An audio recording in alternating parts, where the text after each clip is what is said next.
Welcome into another episode of Tailgate Talk SEC. I am Will Thomas, and today I wanted to go through all five quarterback battles going on in the SEC right now, kind of give an update on where each one is at, and make my prediction on who I think is going to win each starting job. Before we get into that, if you have been enjoying all this SEC football content and you want even more as we lead up to the season and once we kick off, subscribe to me here, follow me on Twitter and everywhere else at Tailgate Talk SEC. It helps me out so much. I just love doing this. I'm going to keep bringing it to you guys every single day. So let's get straight into it.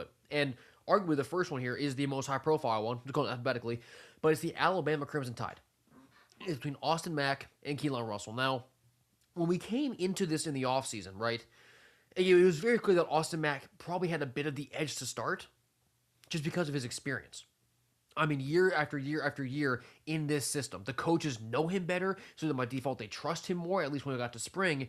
But Keelan Russell's just, this little old five-star quarterback who's got a limitless potential, but it's not quite his time yet. Then spring camp happened. Then A-Day happened. And you kind of got a sense of like, man, Keelan Russell's got something different about him. He's really got something different about him. And we get to fall camp, and he's still doing the exact same thing. Right? He's had an incredible camp, throwing downfield to guys like Coleman Williams, Sedarian Morgan, too, as a true freshman.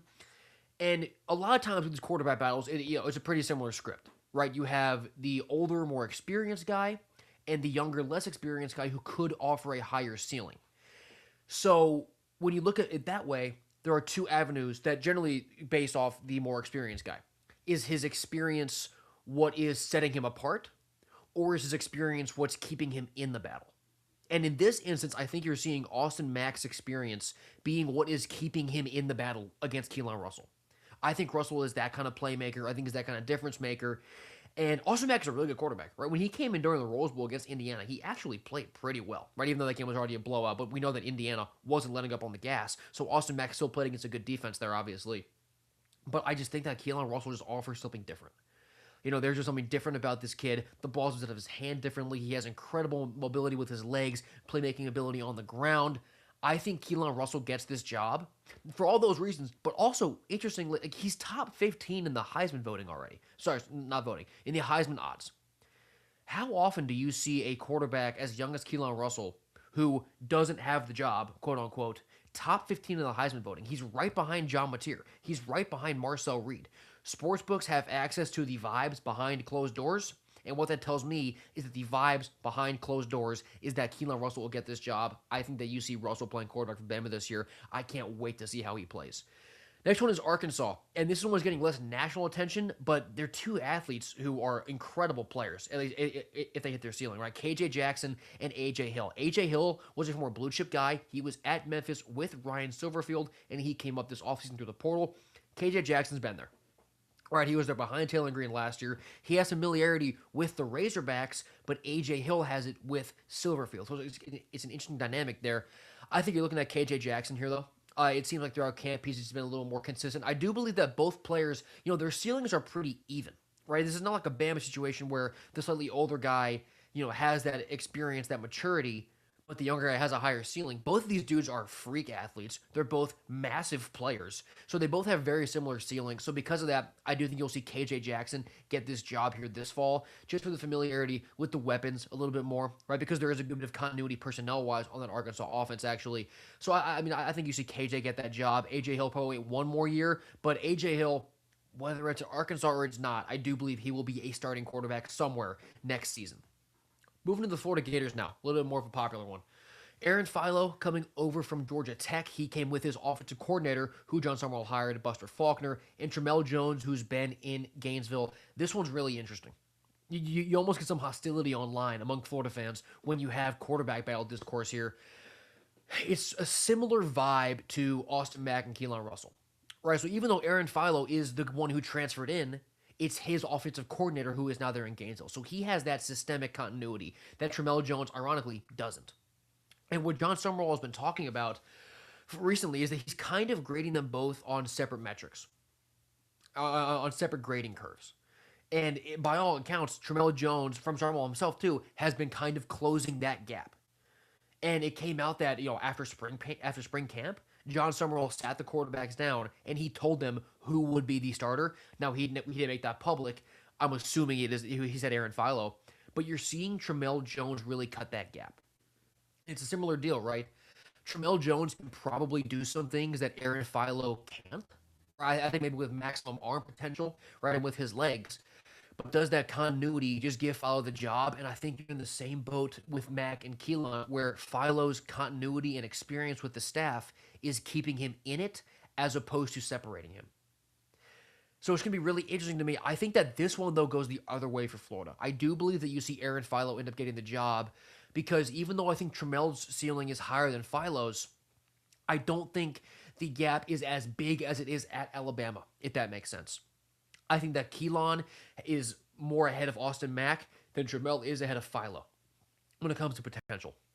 So because of that, I think you'll just see Aaron Philo. You'll see a guy who the coaching staff probably just at this point trust a little bit more to not make mistakes because in a Florida offense that has this many weapons, if you just don't make mistakes and you just get the right guys the ball at the right time, you'll be really successful. And you can look really good making a lot of easy passes and easy reads. So I think for that reason, because of how systematic Florida's offense figures to be, because of how dynamic their weapons are, you know how they get that creative.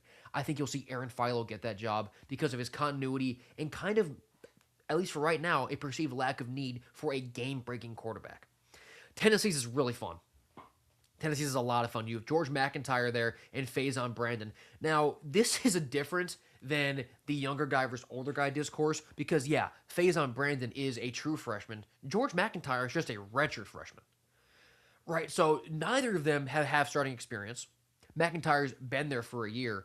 But at least for Brandon coming in, he's not dealing with a guy who's been sitting in that system for 2, maybe even 3 years, and is like, the de facto next guy up.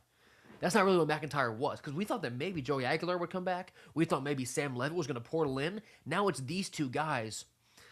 George McIntyre has been described as consistent, as steady. Faison Brandon's been described as an absolute rocket ship. I mean, this guy's athletic ceiling is absurd. He's unbelievable with his legs. He's bigger than McIntyre already. He has an absolute cannon. So I've kind of said it 100 times. The ceiling with Faison Brandon is significantly higher than with McIntyre.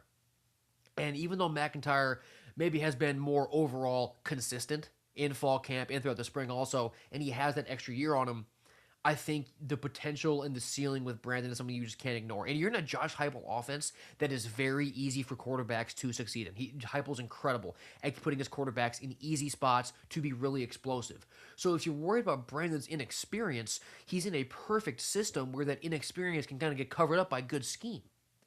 And with what he can do, he's literally a stick of dynamite. I mean, this guy is a bomb waiting to go off every time the ball's in his hands. One of the top 5 players overall in the country in last year's recruiting class. I think you get Faison Brandon. That seems to be the push around people who are at Tennessee fall camp, right, in the building, on the field. They're reporting that it seems like it's leaning Faison Brandon. I really hope it is because I want to watch this guy play football so bad. I mean, the promise that he brings just with his skill set, the caliber of athlete that he is, I really hope it is him and that we don't have to wait any longer to see Faison Brandon play as if it's been waiting a long time. But I do believe you get Faison Brandon over George McIntyre there. And then just down the highway, Vanderbilt there in Nashville, Jared Curtis and Blaise Berlowitz. Now, Berlowitz was there. He was behind Diego Pavia. And then Vanderbilt flips Jared Curtis from Georgia, the top quarterback in the country from Nashville, hometown kid. And Vandy had their first fall scrimmage a couple days ago, about a week ago. And Clark Lee said that it was Jared Curtis's best day of camp overall. So doing that in your first fall scrimmage is a very good endorsement. And it kind of proves, right, because Jared Curtis's biggest question, at least with any true freshman, is can you adapt to college football? Right? Can you be ready for the college level of the sport? No matter how much you dominate in high school, that can be a learning curve in different ways for different guys. And during the spring, sure, it was a problem. I was at Vandy's spring game. He was clearly the most physically ready, right? He was the biggest guy. He launched him. Not super consistent, though. That seems to have changed in fall camp. It seems like Curtis is making big-time strides. He is much more ready for the college ranks. And look, Clark Lee was very complimentary of Blaise Berlowitz as well. It wasn't just like a one-sided presser where he couldn't stop talking about Jared Curtis and Berlowitz was an afterthought. He gave both guys their flowers. But the point that Jared Curtis had his best practice of camp in their first scrimmage, that he's really elevating his game, it's translating up now to the college level, that makes me think you rock with Curtis. And for another reason, too, Clark Lee won't tell you this, obviously, in public, but I think if you put some truth serum in him, he would tell you that this team for Vandy this year probably isn't going to make another playoff push. So at that point, your risk of a younger quarterback maybe throwing a couple bad picks it's less consequential. You lose some games that sucks, but you're in an era that's almost playoff or bust. So if Vandy goes 8-4 versus 6-6, 5-5, 5-7, excuse me, I don't really know what the difference is in the narrative.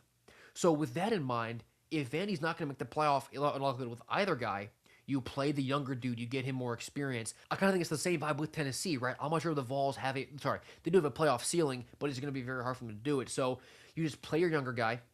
You use this year as a ramp up year for the quarterback and also just for the entire team. I think Vandy goes with Jared Curtis in that quarterback battle. So just to recap my 5 quarterback battle picks, I've got Keelan Russell at Alabama, KJ Jackson at Arkansas, Aaron Philo at Florida, Faison Brandon at Tennessee, and Jared Curtis at Vandy. So that is, I think that's 4 of the younger inexperienced, 3 of the younger inexperienced guys who are bottle rockets and 2 of the older, more mature passers. So a bit of an even split there. If I do, I'm going 5 for 5. These are a little bit easier to predict, right, than like games or schedules. So I would, if I'm wrong about any, I think I'm probably wrong about Florida. I think that's the one that's most up in the air. Tramel Jones versus Aaron Philo. But I do think based on all the camp intel we're getting, what the coaches are saying, the Nuggets, and just the overall build of these quarterback battles, I do believe it's going to be Keelan, KJ, Aaron, Faison, and Jared. So that'll do it for this episode of Tailgate Talk SEC. Once again, thank you all so much for tuning in. Subscribe to the YouTube here. Follow me on Twitter. I'll be giving you guys college football content all day, every day. I've been Will Thomas, and I will see you next time.